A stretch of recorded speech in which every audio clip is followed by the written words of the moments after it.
The call in the void. The bridge of the human command station floated in silence, lit only by the soft glow of screens and the faint hum of life support. Captain Rayner stood near the main display, his hands resting behind his back. His crew was tired from long patrol duty, eyes heavy after weeks of empty space. No pirates, no traitors, no signals, only the quiet cold of the void. Then the silence broke. A sharp tone filled the bridge. The communications officer, Ensign Kara, straightened in her chair. Her voice shook slightly. "Captain?" "We've got a signal," she frowned, fingers moving fast over the controls. "It's a human SOS?" Rayner's eyes narrowed. "A human SOS code in this part of space? Impossible. No human ship should be this far from the core systems." The nearest colony was over 300 light-years away. "Put it on," he said.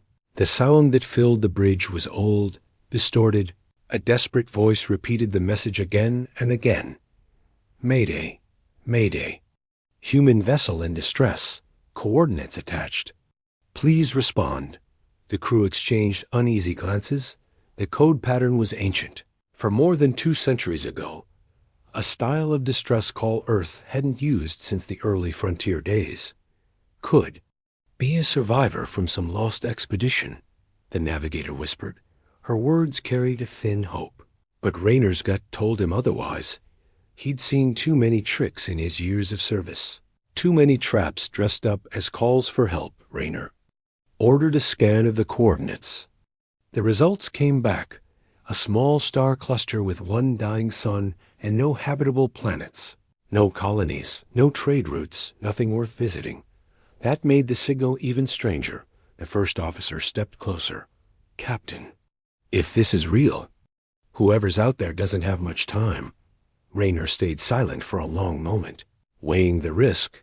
If it was genuine, a delay could mean lives lost. If it was fake, his fleet could be walking straight into a hunter's mouth. Finally, he spoke. "Helm, set course for the coordinates." A murmur ran through the crew, but nobody argued. They'd all sworn the same oath. Humans don't ignore humans in trouble. As the fleet prepared for the jump, Rayner moved quietly to the communications console. He sent a coded burst to Earth Command, not the distress signal's coordinates, but a priority alert. It would take hours for the message to reach home. But if this was a trap, he wanted the hammer ready to fall. The hangar bays came alive with a rumble of engines. Fighters slid into launch racks. Railgun crews checked their ammunition. Engineers secured every bulkhead for combat readiness. Even in a rescue mission, human fleets traveled prepared for war. Kara's voice cut through the noise. "Captain, we've decoded more from the signal." She hesitated. "There's something strange in the carrier wave. Like another layer underneath." Rayner told her to put it on screen. What appeared was a faint energy pattern, not human tech, not even similar. It pulsed in a rhythm that made his skin crawl. Before anyone could guess what it meant, the ship say, "I spoke. Analysis complete. Probability of false distress call. 92%. The words hung in the air like ice. Rayner didn't flinch. 92 isn't 100. He said, "We're going. And we're going. Armed." The fleet dropped out of FTL hours later. The dying star ahead was a pale red ember, throwing long shadows across the broken shape of a drifting freighter. Its hull was scorched black, entire sections torn away. No lights, no movement. "Bring us closer," Rayner ordered. The closer they came, the more wrong it looked. The ship bore human markings, but the paint was fresh, too fresh for something supposedly lost decades ago. The docking team prepared to board, weapons ready. Rayner stood at the airlock as the inner doors sealed. The hiss of pressure change filled the corridor. His gut twisted. Every instinct told him this wasn't just a trap. It was something worse. Something waiting for them to step inside. The hatch opened with a groan. Darkness greeted them, broken only by the thin beam of their helmet lights. And then Rayner saw it. A body sprawled across the deck. wearing a human fleet uniform, but the face beneath the cracked helmet was alien. Shadows in the wreckage. The sight froze the boarding team in place. The alien's skin was pale and mottled, like it had been drained of color. Its eyes were clouded, mouth half open as if frozen mid-breath. The human uniform hung loosely on its frame. Sleeves too long, boots too large. Someone had dressed it in stolen clothes. Lieutenant Voss knelt and examined the patches on the uniform. "Captain, this insignia is from the old Earth exploration course," he said. "This style hasn't been used in 200 years. Rayner's jaw tightened. It was just like the distress code, something pulled out of history and placed here, like a lure. The deeper they went into the freighter, the stranger it became. There were more bodies, all alien, all in human uniforms. Some were burned in odd patterns, not like any known weapon fire. A few had melted metal fused to their skin, as if the ship itself had tried to swallow them. Kares' voice crackled in Rayner's helmet. "Captain, our scans show this vessel's reactor is cold, completely dead," she said. "But there's movement, something small, deep in the cargo bay." Rayner motioned for silence, and the team advanced, their boots echoing against the hollow metal floors. The corridors were lined with old Earth tech. At least they looked like Earth tech. Worn COM panels, analog switches, pressure doors with faded warnings in English. But when one engineer pried open a panel, the wires inside pulsed faintly with blue alien light. The whole ship was a mask, human on the outside, something else. Underneath, in the cargo bay, they found the source of the movement. A small metal crate, rocking gently as if something inside was alive. One of the Marines lifted the lid. Inside were dozens of tiny drones, each one painted with the flag of Earth. Their sensors turned toward the humans in perfect unison. Then, without warning, the bay lights blazed to life. A deep, rumbling voice echoed through the empty corridors. Not from any one direction, but from everywhere at once. "Welcome, humans," it said. "We knew you would come." Rayner's blood ran cold. The voice wasn't human. It was synthetic, calculated. "Identify yourself," he demanded. His words were swallowed by the sound of heavy mechanisms unlocking somewhere beyond the walls. On the command deck of the freighter, hidden panels slid open, revealing concealed turrets. At the same time, Kara's voice shouted through the comms. "Captain! Multiple warp signatures. Ships decloaking all around us." Rayner turned to his team. "Back to the ship now." The boarding party moved fast, but the air in the corridors felt heavier. The deck vibrated under their boots, as if the freighter itself was laughing. By the time they sealed the airlock, the tactical display on Rayner's bridge was a nightmare. Dozens of warships surrounded them, sleek and black, their weapons already hot. A chilling thought hit him. The SOS hadn't been to lure just any ship. It was to lure the ship, his crew, and somewhere in the dark between the enemy vessels, something far larger moved, its outline just barely visible against the dying light of the star Asterisk. The trap springs, the enemy ships moved into position, like predators circling wounded prey. Their black hulls reflected almost no light, their outlines blurring against the void. The only signs of life were the faint crimson glows along their weapon. Mounts on the bridge, the crew's voices rose in tense bursts.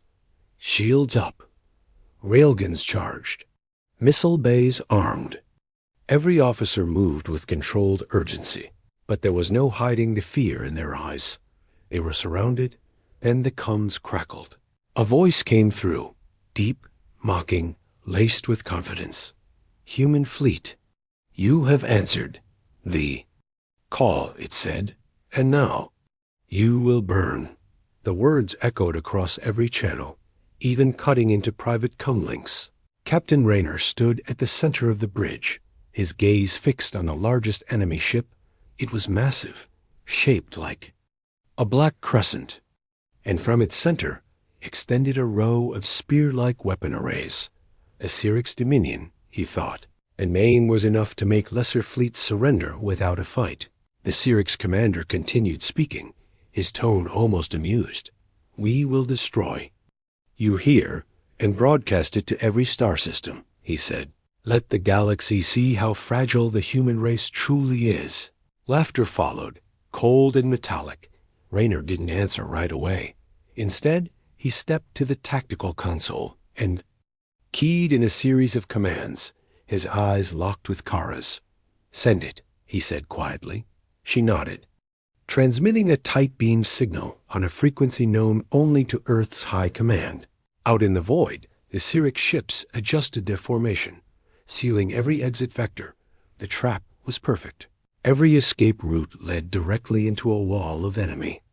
Firepower. Raynor could almost feel the smug certainty radiating from their flagship. "Sir, their weapons are charging," the weapons officer reported. The deck beneath them thrummed as the first ripple of energy passed through the enemy fleet. The targeting alarm screamed. Raynor raised his voice, calm but cutting. "All hands, hold your fire." The crew hesitated. Some glanced at each other in disbelief. Enemy ships were seconds from unleashing everything they had, and their captain wanted them to wait through the forward view.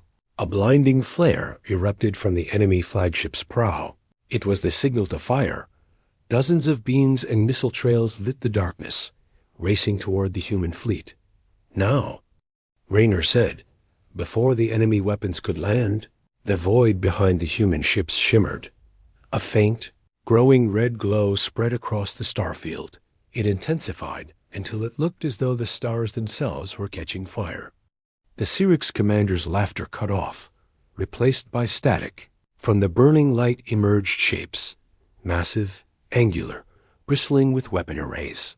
Earth's main war fleet, supercarriers so large they blotted out entire constellations. Hundreds of escort ships flanked them, their drives blazing like suns. Raynor's lips curved in a faint smile. "You wanted the galaxy to watch," he said. "Let them watch this." Earth's answer. The red glow spread across the void until it swallowed the dying light of the star. One by one, the enormous shapes of Earth's supercarriers came into full view. Their armored hulls were layered in deep steel-gray plating, each plate etched with the scars of 100 battles. The lead ship, Titan's Wrath, loomed above the others, dwarfing even the Cyrix flagship. Its silhouette was a moving wall, and from its flanks poured wave after wave of smaller warships. Cruisers, destroyers, railgun frigates, all sliding into perfect formation like blades being drawn from sheaths. The Cyrix fleet faltered. Their confident wall of ships began to waver. COMS chatter spiking with alarm. Raynor could almost hear their disbelief even without the translator. This was not the easy prey they had expected. "All ships," Raynor commanded, "open fire." The void lit up like a storm made of metal and fire. Human railguns roared, their projectiles punching through enemy shields like paper. Missile salvos streaked through space, each detonation a burst of white-hot light that shattered Cyrix hulls into drifting shards. On the Titan's Wrath, the spinal plasma cannon powered. Up with a hum so deep it rattled bones, the beam it released was pure annihilation, carving through 2 enemy cruisers and splitting a third in half before its shields could even react. The Cyrix commander's voice returned, no longer calm. "Break. Formation. Break formation." But there was nowhere to run. Earth's fleet had sealed the system, every jump point already blocked, inside Raynor's bridge. The crew moved with a steady, ruthless precision. Target after target fell, each destroyed ship, marking another nail in the coffin of the Cyrix trap. A massive explosion rocked the field as an enemy dreadnought's reactor went critical. The blast wave washed over the human formation, but their shields held strong. Raynor didn't flinch. This was exactly the answer he had promised. An answer written in fire and steel. Asterisk. A firestorm, the battle had become a wall of pure destruction. Railgun rounds streaked through the void like blazing comets, tearing through Cyrix hulls with brutal precision. Each impact sent molten fragments, spinning into the darkness, glowing like embers from a dying forge. Missile bays across the human fleet fired in perfect waves. The explosions rippled through enemy lines, chain reactions shattering one warship after another. The air inside Raynor's bridge vibrated with each detonation, the soundless thunder of war carrying through the metal bones of the ship. The Titan's wrath advanced like a mountain in motion, its flanking escorts weaving between enemy fire to carve open the Syrinx formation. Smaller human vessels darted in and out, cutting down retreating ships before they could escape. The Syrinx tried to rally, their command ships clustered together, forming a last defensive shield wall. But Earth's war fleet didn't slow. Plasma beams and kinetic rounds tore through their barrier, turning their strongest defenses into clouds of drifting debris. Raynor's own vessel, the Resolute, cut straight toward the enemy flagship. Flashes from its forward guns painted the bridge in rapid bursts of light. The crew moved like a single mind. Every order met before it was fully spoken. A lucky enemy. Shots slammed into the Resolute's shields. The blast rocked the decks, alarms howling. Shields holding at 70%, the tactical officer reported. Raynor's voice was steady. Push forward. The final barrage came from all sides. A rain of missiles, plasma bolts, and railgun fire that converged on the Syrinx flagship. Its hull split open along its spine, releasing a boiling cloud of atmosphere and shattered metal. Seconds later, its reactor ignited, the explosion blooming like a star being born and dying in the same breath. For a moment, the battlefield was silent. Only drifting wreckage and the fading glow of destruction remained. Then, across the human fleet, the order went out. No survivors, asterisk. The wreckage field stretched for thousands of kilometers. A graveyard of twisted metal and drifting corpses. The once proud Syrinx Dominion fleet was gone, reduced to fragments and silence. On the Resolute's bridge, Raynor stood. At the center console, his expression cold, he opened a secure channel, routing it not only to the surviving Syrinx ships, but to every listening station in the sector. His voice was calm, but it carried the weight of fire and steel. "This," he said, as images of the destroyed Syrinx fleet played across the transmission, "is what happens when you use a human distress call as bait." Across alien-controlled worlds, citizens watched in stunned silence. The footage showed the fake SOS, the trap, and the battle that had followed. Every explosion, every collapsing hull, every flash of human weapons was there for the galaxy to see. On the Syrinx homeworld, their ruling councils sat in the shadows, the defeat burning deeper than any wound. They had not just lost ships, they had lost their reputation. Their enemies would smell blood in the water, somewhere in the void. A damaged Syrinx frigate limped away, its captain broadcasting desperate surrender codes. No one in the human fleet answered. Raynor's orders were clear. No mercy for those who set the trap. The galactic net exploded with reaction. Factions that had once dismissed humanity as upstarts now saw them as something else entirely. A force that could not only defend itself, but strike back harder than anyone imagined. Raynor closed the channel, turning back to his crew. "Let the wreckage speak for us," he said. "The galaxy will remember this day." Asterisk. The message in the stars, the battlefield lay quiet now, the flames of war fading into drifting embers. Human ships moved through the wreckage, their searchlights cutting pale paths through the dark, scavenging survivors from their own and recovering black boxes from fallen allies. Raynor stood alone at the forward observation deck. The galaxy spread out before him like a cold ocean. He reached for the comm panel, opening a broadband transmission, not to any one fleet or planet, but to every ear willing to listen in the deep. "This is Captain Raynor of the United Terran Fleet." His voice carried with steady strength. "To those who would use our own calls for help against us, know this: humanity answers its own, and we answer with fire." The message pulsed. Outward, bouncing from relay to relay, carried by both human and alien networks. It would take weeks to fade from the streams, and even longer to fade from memory.